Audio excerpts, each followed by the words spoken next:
name's Julia, and today I'm going to be addressing some misconceptions.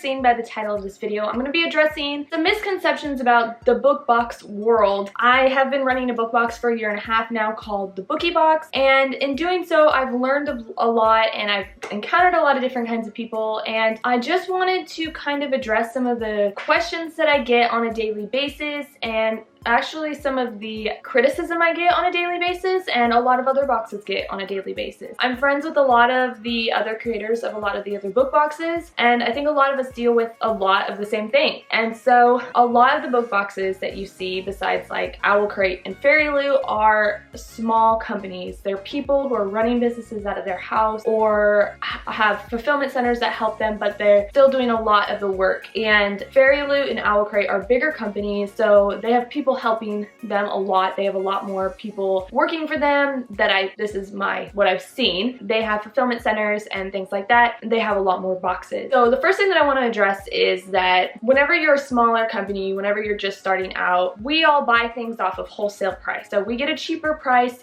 but if you were to buy it one item, it would be a lot more expensive. A lot of these things, like if I order a sample for a blanket, it costs me $40 instead of way less in order to put it in my box because I'm ordering hundreds of them. I want to address the quantity factor. Smaller boxes, they don't get things like exclusive covers or sprayed pages, and this being the publishing companies, they make you have 1,000 to 3,000 subscribers or ordering of books before they will do something like that. And you can't order just like 500 of one book and 500 of the other book and they get sprayed pages. It has to be 1,000 of the same book in order to get that luxury. I know Penguin, I think it's more like 5,000 that you have to have, which is crazy. That's a lot. That is a ton. It might be Macmillan. I can't remember for sure. But a lot of the smaller boxes have somewhere around 100 to 1,000 and can't access those things. I see a lot of people comparing smaller boxes to those bigger boxes and saying, well, why don't you have this or why don't you do that? And the truth is because we don't have access to that yet because we're still trying to build our subscriptions. And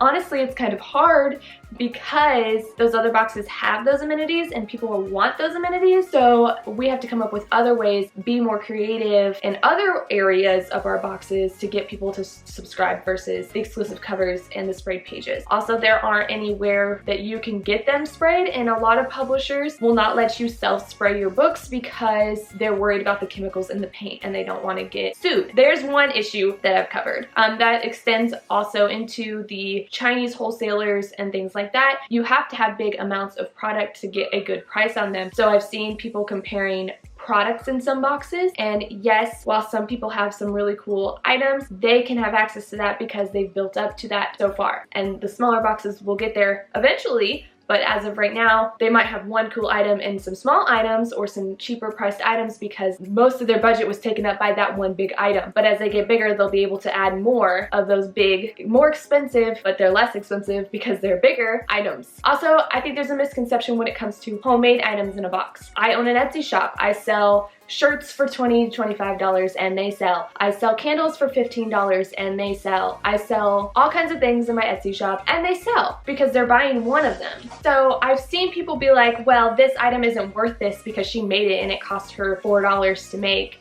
It's not worth $10, $15. Actually, if you're to sell it in a shop for retail price, it is worth that. So that is the value that it is in the box, because if you were to buy that one item from somebody, that's what the cost would be. You wouldn't get the cost that it is to make it for you. So that is how you add up the cost of what is inside of a box. Not how much it costs to make the item, it's how much the item is worth if it's sold in retail. Bam! I think it's really hard for a lot of people to grasp the behind the scenes of what goes on in a book box. Another thing that I'm going to address is delays. What? Delays? Everybody goes nuts when there's a delay in a book box. I can tell you from personal experience that I have had quite a few delays in the last few months, and a lot of that has to do with vendors, publishers, and delays in shipping. And that sucks, and it sets us back, and then we get blamed for it, and that's unfortunate. And a lot of people understand, but then you get those few people who throw huge fits about it, and unfortunately is out of our control. For me personally, I have it listed in my FAQ section. Hey, if a vendor is late and it causes me to be late, that's just how it is. I'm going to be aiming to get these boxes box has shipped on this date, but if a vendor is delayed or something is delayed, I'm sorry, but your box will go out late. And that is in my FAQ section. And I hope that if you order a box from me, you will read through my FAQ section to realize how my box company works, because that is what you're supposed to do whenever you order offline. So,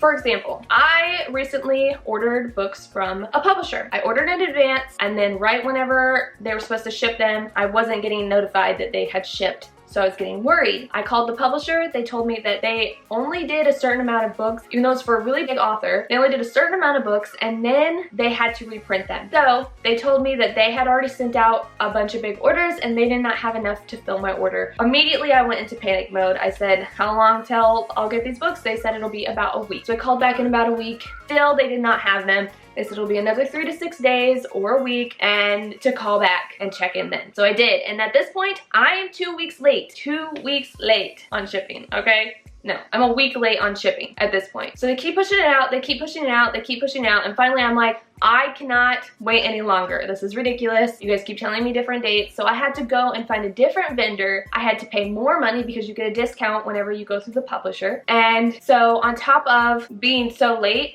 I had to actually lose money because I had to pay more for the books than I had originally planned. Unfortunate, but that's the way that this business works. I had a uproar, okay? I had uproars for 2 different things. Because of the shipping, I had an uproar and the late boxes, which, okay, I can see why people would be upset, even though it says in my FAQ section there may be delays, and I did update people. And then I had another issue, which is totally another topic, so I'm not gonna really go over it, but it's a lot more difficult to run a book box than a lot of people think. I don't know why people think that it's easy to do, especially for like I know like it would be awesome to have a fulfillment center, and I'm looking into it personally, but right now I'm packing all my boxes myself, just me, packing myself, and also answering emails, and I'm working on getting somebody to help me answer emails, so that's awesome, and I can't wait to do that. But then also I have to answer emails, and people get mad if I don't communicate within a couple hours, which I'm sorry, but I'm packing boxes. I can't communicate with you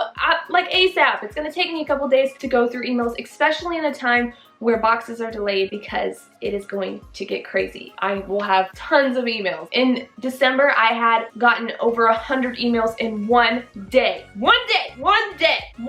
So that is just some of the hard things that go along with having a book box. Also, you have to take into consideration that I've seen people talk about how like they're mad that you're not giving them answers to what's in the box, but that's what this is. Don't buy the box if you want to know what's in it before it goes out. If it's laid out for you on how a box works, then that's what you get, or you don't get that box. That's just what it is. That's how it is. Basically what I'm saying is it's sad for me to see people rioting or seeing people criticize box owners or being hurtful to box owners, because constructive criticism is one thing, but reaching out to a box owner, practically stalking their Facebook pages and doing things like that is just not okay. Okay, there's certain etiquette that you follow. People expect to get refunds on boxes that they didn't like and keep the box. And for me, like, I don't understand that. Like, if you go to the store and you buy something and you want to take it back, you don't get to keep the item. You give it back and you get a refund. So, I mean,